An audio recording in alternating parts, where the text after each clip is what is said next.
Hello, dear friends. Welcome to Invention Insights, the podcast where we explore the fascinating world of invention, innovation, and creative problem solving. I'm Professor Singer, here to guide you through the ideas and challenges shaping our future right here at Tharaka Invention Academy and beyond. And I'm Miriam Muthoni, Director of Tharaka Invention Circle. Together, we'll tackle the issues that matter most to you, whether it's finding solutions for today's problems or unlocking the potential of tomorrow's opportunities. Let's get inspired, think big, and create meaningful change. Stay tuned. Welcome to Invention Insights, the podcast where we explore groundbreaking ideas that hold the potential to reshape industries and uplift communities. I'm Doctor Adebayo, your host and Prospective Director General of African Regional Intellectual Property Organization. Today, we're discussing a revolutionary approach to affordable housing. Earthbag Architecture. Joining me are Professor Singer, Director of Tharaka Invention Academy, and Miriam Muthoni, Director of Tharaka Invention Circle. Together, delve into Kelly Hart's book, Earthbag Architecture, Building Your Dream with Bags and its transformative potential for housing in Africa and, more specifically, Kenya. Professor Singer, Miriam, welcome to Invention Insights. I'm eager to hear your thoughts on how Earthbag Architecture can address the critical need for affordable housing, especially here in Africa. Thank you, Dr. Adebayo. It's great to be here. Earthbag construction is truly a game changer for affordable housing. As Kelly Hart highlights in his book, the technique is simple yet revolutionary. Filling polypropylene bags with soil or lightweight materials and stacking them to create strong, durable wall. It's a concept that works well in Kenya, where the primary materials, soil, bags, and stabilizers like lime or cement, are abundantly available and affordable. Thank you, Dr. Adebayo. I couldn't agree more with Prof. Singer. What excites me most about Earthbag Architecture is its adaptability. It's not just about building homes, it's about building hope. Families in rural Kenya, who often struggle with high costs of bricks and timber, can use this method to construct homes that are pest-resistant, fire-resistant, and built to last. That's fascinating. I imagine that this method must be especially appealing in rural areas where access to conventional materials can be challenging. But let's dig deeper. What makes this construction method so unique compared to traditional housing? One of the standout features is its thermal efficiency. Earthbag homes naturally regulate indoor temperatures, keeping them cool during the day and warm at night. That's particularly valuable in Kenya's semi-tropical climate. Another advantage is the strength of these structures.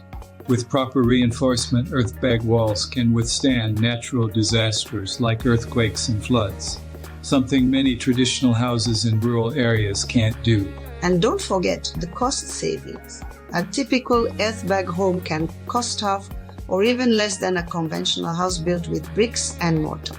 Plus, because the construction process is simple, families can participate directly, reducing labor costs. It's empowering for communities to take ownership of their housing.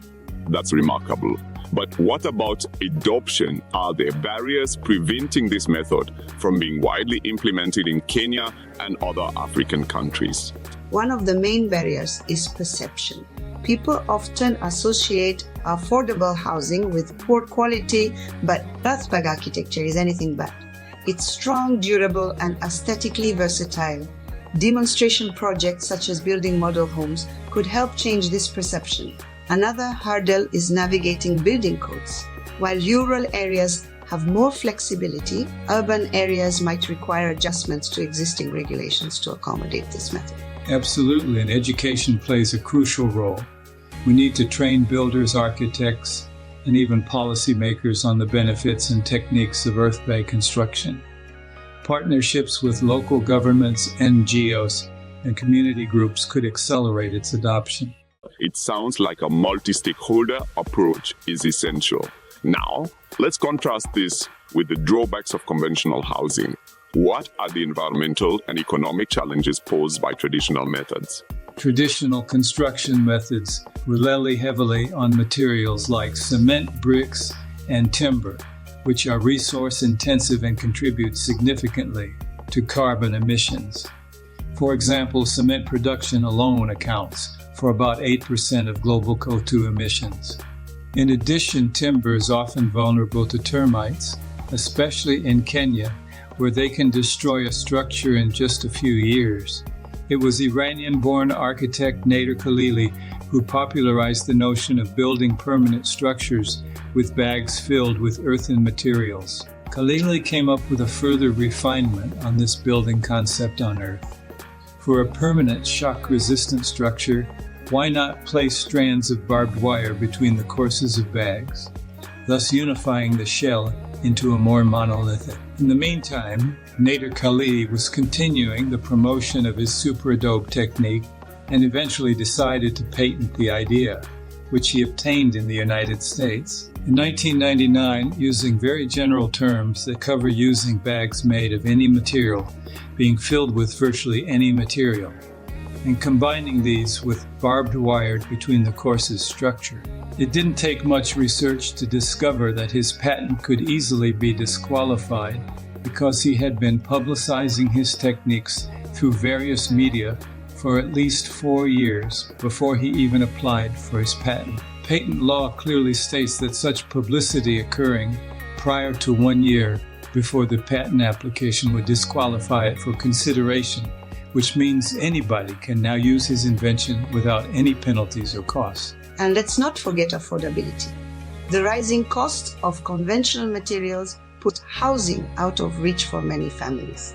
Earthbag construction offers a sustainable, cost-effective alternative that doesn't sacrifice durability or quality. It's clear that Earthbag Architecture holds tremendous promise.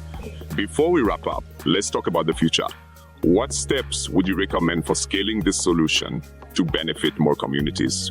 First, we need to create awareness through education and outreach. Organizing community workshops and building demonstration homes can show people the potential of this technique. Second, policymakers need to be involved to streamline building codes and provide incentives for sustainable construction. I'd add that collaboration is key. Working with organizations like African Regional Intellectual Property Organization could help disseminate knowledge and resources across Africa. Imagine if we could integrate Earthbag architecture into rural development programs or disaster relief initiatives. The impact would be transformative. That's a powerful vision. Thank you both for this enlightening discussion. It's inspiring to see how a simple, innovative approach like Earthbag architecture can make a profound difference in housing affordability and sustainability. And to our listeners, if you're intrigued by what you've heard, I encourage you to pick up Kelly Hart's Earthbag Architecture. Building your dream with bags, and consider how this method might benefit your community.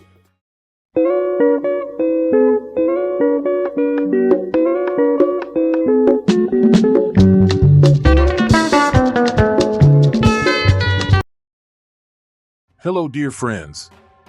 My name is Professor Singer, and I teach invention courses at Tharaka Invention Academy in Kenya. Whether you're just starting your creative journey or already nurturing your inventive spirit, our academy, through its book, The Strategic Application of Ever So Powerful Artificial Intelligence, as well as its online courses, equips you with the tools and guidance to transform ideas into impactful solutions. Innovation is for everyone, and together, we can turn challenges into opportunities and make a transformative difference in your life, your career, your community, and perhaps the world. We'd love to join you in your journey.